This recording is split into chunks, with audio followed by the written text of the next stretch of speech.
మంత్రి నారా లోకేష్ ఏపీలో ప్రతి శాఖలో కూడా ఇన్వాల్వ్ అయ్యి ఆధిపత్యం చెలాయిస్తూ ఉన్నారు అన్నది ఏపీలో ప్రతి ఒక్కరికి తెలిసిన అంశమే. అయితే ఇప్పుడు ఏకంగా కేంద్ర ప్రభుత్వ శాఖల్లో కూడా నారా లోకేష్ గారు వేలు పెట్టి పర్యవేక్షణలు సమీక్షలు చేస్తూ ఉన్నారని స్వయంగా తెలుగుదేశం పార్టీ నాయకుడే నేషనల్ మీడియా వద్ద చెప్పడం అన్నది ఇప్పుడు కలకలం రేపింది. నేషనల్ మీడియా తీవ్ర స్థాయిలో ఎదురు ప్రశ్నించడంతో కవర్ చేసే ప్రయత్నంలో మళ్ళీ ఆవు కథనే వినిపించారు తెలుగుదేశం పార్టీ అధికార ప్రతినిధి.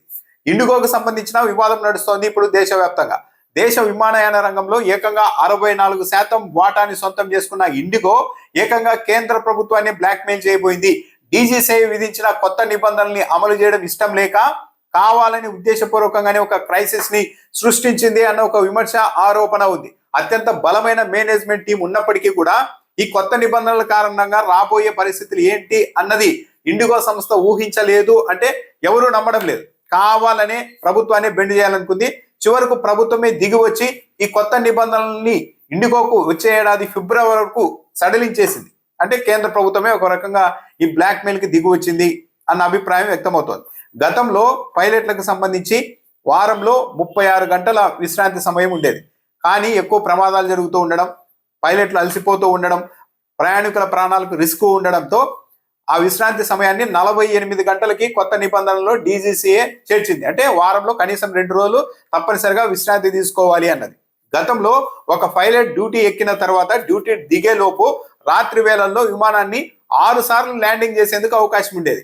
కానీ ల్యాండింగ్ చేయడం అన్నది చాలా కీలకమైన క్రూషియల్ వ్యవహారం కాబట్టి, చాలా ఏకాగ్రత అవసరం కాబట్టి డీజీసీఐ తెచ్చిన కొత్త నిబంధనల్లో డ్యూటీ ఎక్కిన ఒక పైలట్ డ్యూటీ దిగేలోపు రాత్రి వేళల్లో కేవలం 2 సార్లు మాత్రమే ల్యాండింగ్ చేయాలి, అంతకుమించి చేయడానికి వీలు లేదు అంటూ కొత్త నిబంధన తెచ్చింది. మిగిలిన విమానయాన సంస్థలన్నీ కొత్త నిబంధనలకు అనుగుణంగా ఏర్పాట్లు చేసుకున్నాయి. కానీ గుత్తాధిపత్యం ఉన్న ఇండిగో మాత్రం ఏర్పాట్లు చేసుకోలేదు.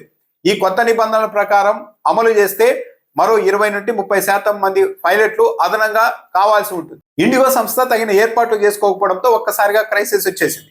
ఒక్క శుక్రవారం రోజే 1000కి పైగా సర్వీసులు దేశవ్యాప్తంగా రద్దయ్యాయి. దీంతో వేలాది మంది ప్రయాణికులు ఇబ్బందులు పడ్డారు. ఎయిర్పోర్ట్లన్నీ కిక్కిరిసిపోయాయి. మిగిలిన ఎయిర్లైన్స్లన్నీ కావాల్సిన విధంగా ఇష్టానుసారం ఛార్జీలు పెంచేసుకున్నాయి.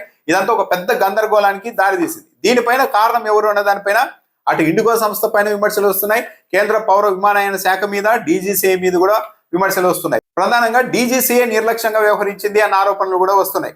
2 నెలల క్రితమే పైలట్ల సంఘం వాళ్ళు స్వయంగా డీజీసీఏ అధికారులను కలిసి మీరు కొత్త నిబంధనల్ని నవంబర్ నుండి అమల్లోనికి తెస్తున్నారు, కానీ ఇండిగో సంస్థ ఇప్పటికీ కూడా తగిన ఏర్పాట్లు చేసుకోలేదు, పైలట్లకు సంబంధించి కొత్తగా ఎవరిని సమీకరించుకోలేదు, మీరు అప్లై చేసిన తర్వాత ఇది ఏదో ఒక రోజు పెద్ద క్రైసిస్ కి దారి తీస్తుంది అని హెచ్చరించినప్పటికీ కూడా డీజీసీఏ పట్టించుకోలేదు. దాని కారణంగానే ఇప్పుడు ఈ పరిస్థితి వచ్చింది అన్న ఒక విమర్శ ఆరోపణ కూడా ఉంది. రిపబ్లిక్ టీవీ డిబేట్ నిర్వహించింది. ఈ డిబేట్ కు తెలుగుదేశం పార్టీ అధికార ప్రతినిధి దీపక్ రెడ్డి వెళ్లారు. అసలు ఈ పరిస్థితి ఎందుకు వచ్చింది, ఎలా కంట్రోల్ చేయబోతున్నారు అని అర్నబ్ గోస్వామి ప్రశ్నించగానే దీపక్ రెడ్డి ఆవు కథ మొదలు పెట్టారు. ఆవు కథ. మంత్రి నారా లోకేష్ గారు పరిస్థితిని సమీక్షిస్తున్నారు, ఎమర్జెన్సీ వార్ రూమ్ ని ఏర్పాటు చేశారు అంటూ చెప్పారు. దాంతో ఒక్కసారిగా అర్నబ్ గోస్వామితో పాటు డిబేట్ లో ఉన్న ఇతరులంతా కంగు తిన్నారు.